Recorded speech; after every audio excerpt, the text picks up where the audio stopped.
big brother, and he told me that, I asked Anne, his wife, Henry's mom, to send in their story. So I was planning on kind of summarizing it, but I feel like it'd be best to kind of read their journey, and then Henry's going to sing this song that I think will be real special tonight. So this is from Anne. Our family went on vacation in 2009. Henry and Eli's the younger brother, were ages 4 and 2.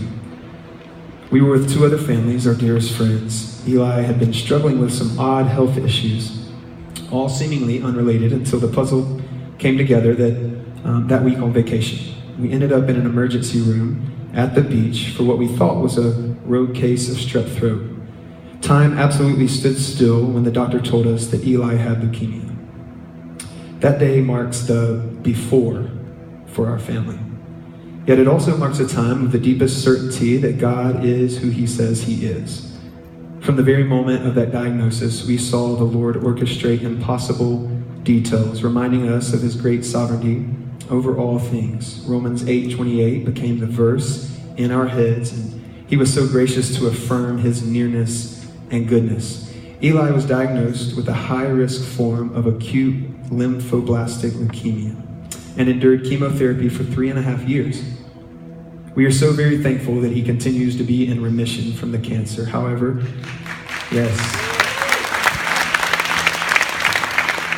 with leukemia, you pretty much destroy the healthy bone marrow in hopes of eliminating the cancer. Most kids recover from the treatment in about 6 months after chemo ends. Eli has been off treatment since November 2012, and yet his immune system is still not working normally.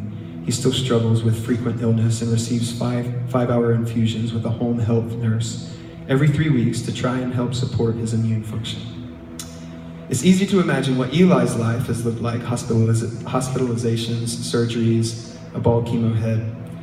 But cancer is most definitely a family disease, especially for siblings. Henry's life has been a lot different and kind of a roller coaster. Some nights we would put him down to bed, and instead of waking up the next morning to Mama and Daddy, he would stumble out of his bed to find a family friend in the living room because an ambulance had scooped Eli up in the middle of the night, and we were back in the hospital.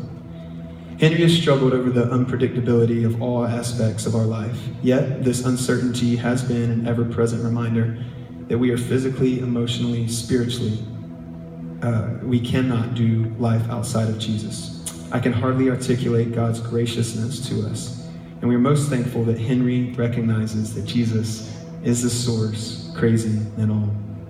And when I met Phil, Henry's dad, last semester, I was telling him how special I felt like Henry was, and even from a distance, I'm not involved day to day in the academy, but I just felt like for an 11-year-old, he had something very special, and he had a maturity on his life. And so now, knowing the backstory, I can kind of understand a little bit of why and how he's trusted God through it all. So this song's called God Who Answers Prayer.